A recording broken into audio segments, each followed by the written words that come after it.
Somebody got questions? Oh, I do. What you got?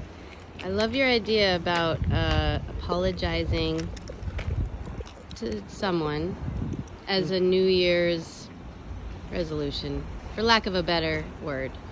Okay. Okay, and I think that could go really well. It could also go, I don't know, it could turn into something bigger than just, hey, thanks for that surprising call. How? What? If you don't allow it, you just called to apologize. You didn't call to have a conversation with nobody. You didn't call to talk. You didn't call to do anything but one thing and one thing only.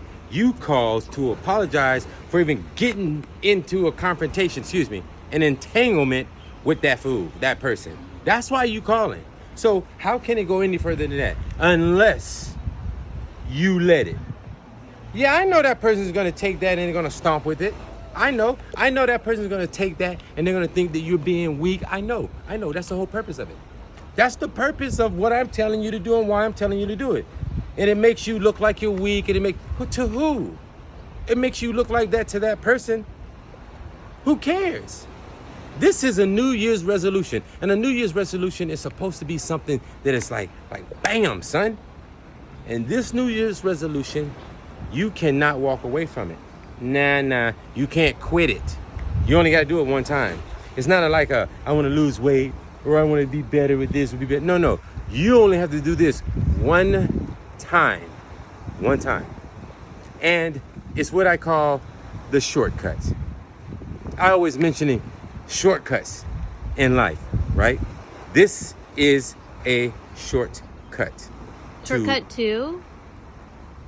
Consciousness, love, awakening. Because you're going to have to take that person thinking that they got you.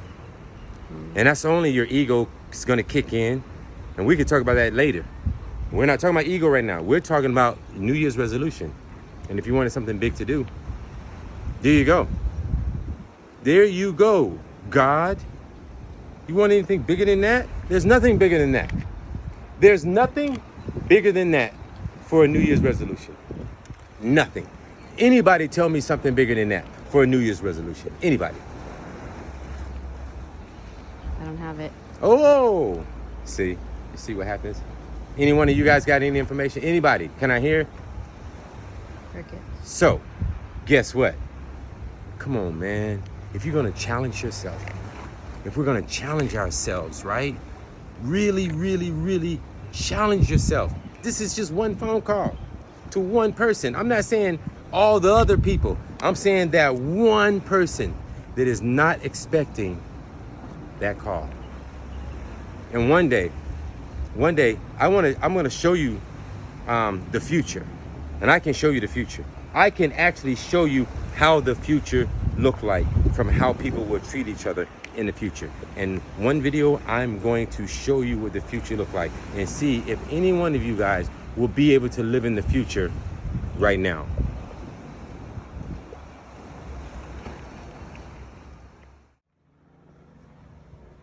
Oh, you guys thought? No, man. I found a nickel. I have this thing. Let me tell you guys something, right? When I was young, I was talking to the spirits, and I was telling them that I want Micheal Jackson type of money. That's how rich I wanted to be. I said, I want to be so rich, I want Micheal Jackson money. You know what the spirit said to me? They said, every time you see a dollar, a dime, a penny on the ground, you have to bend over and pick it up. If you really want that type of money, you have to dig it out yourself. So for the last, I don't know how many years since they told me this, anytime I see a penny or something on the ground, no matter where it's at, no matter what I have to do, I have to pick it up and I have to walk with it. And that is me showing and paying homage to what I said I wanted. If you want that type of, you have to do that type of. So I have to bend over. I don't know, man, because I don't know how much money Micheal Jackson had. So I lose. But what I have to continue to doing is picking up any type of money that I see. I don't care where it's at. So I have my son, right? And he knows this deal. And so we're walking one day, and I didn't know he had some pennies in his hands. So as we're walking, I think he's like about 10 years old. We're walking. he throws some pennies down in front of me. And I stop. And I see all these pennies fall in front of me. And you know what he says to me? He says, well, aren't you going to pick them up? I picked them up. Because my deal is not with him. My deal is with my spirits. And I don't care who throws it down.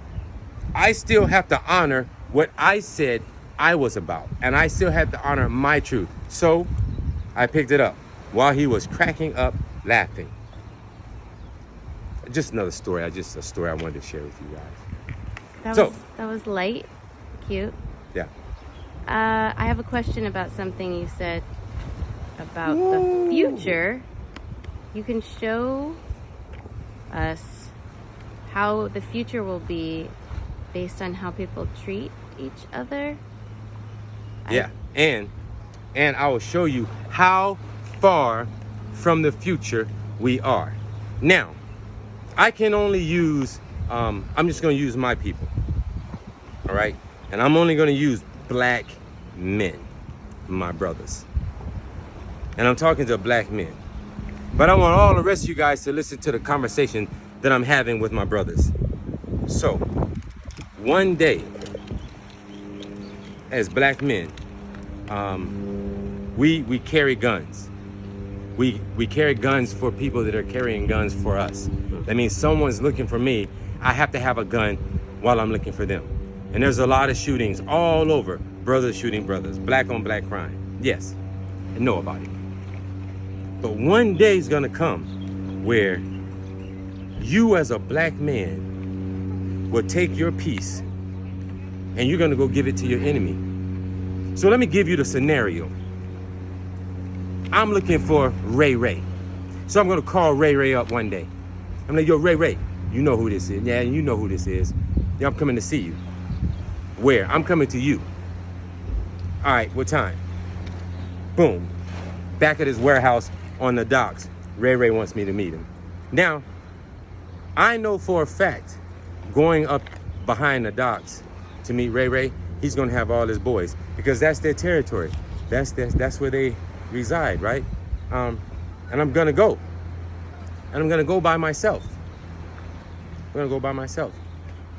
So, I go to the docks this night, right? It was late at night, back in the docks, and I told my cousin, I told my brother, and I told them what I was gonna do, and they were dead against it, but I'm going to do it anyway. I went to do it anyway. So I go, and I see it's way in the back, off to the corner, murky, dark, and I walk into this little warehouse, and when I walk in there, there's Ray Ray, and he has all his goons around, and there's this table.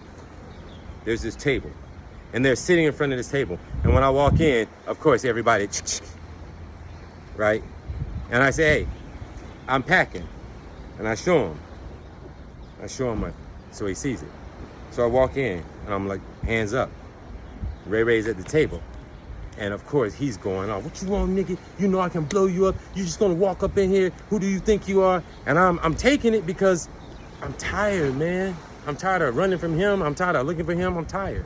But something told me to go and give my piece to Ray Ray. So Ray Ray saying all this shit. I said, man, I'm just here for one thing. I take the gun. His boys draw. I take the gun and I put it down in front of him. And I wait for judgment. I wait to be judged by the same man that I was carrying a gun to judge with. Now, it's on Ray Ray now. My life is on another brother. My life is in another brother's hands, and I put it that way because I'm tired. I don't want to fight Ray Ray, man. I don't want to kill Ray Ray. I'm tired of all that shit. So I give the gun to Ray Ray. What do you think Ray Ray's supposed to do? It got so quiet in there. You can hear a pin drop. Everybody turns and looks at Ray Ray. Everybody turn and look at Ray Ray. Now it's on him. He can pick up that gun, my own gun that I was using to shoot him. He can pick up that gun and he can shoot me with it. But I'm still here today. I'm still here today. I'm still here today. And is it by the grace of Ray Ray? Or is it by the grace of Quantae? is by the grace of Quantae, because I am the God in my world. I am responsible for the choices that I make. I made the choice to carry a gun to look for Ray Ray. And no telling what else I'd done with the gun. But I gave that gun to Ray Ray, and I was done with it. Because I am the God of me and my realm. That is what the future looked like. I told you I can show you the future. Now, how many of you can live in the future right now? How many of you can go and take your piece that you got for your enemy and give it to him and stand there and wait for judgment? Because see, you've already been judged by yourself. I was already judged by myself. That's why I took the gun to give to Ray Ray. Because I was cool with what I've already done. And if this man picks up that gun and he does what he's going to do or whatever he's, hey man, I'm good. And I'm still here. I'm still here. Now the question is, where's Ray Ray? Where's Ray Ray? Yo man, you won't believe this. You won't believe this. But me and Ray Ray in business together. It ain't got shit to do with crime.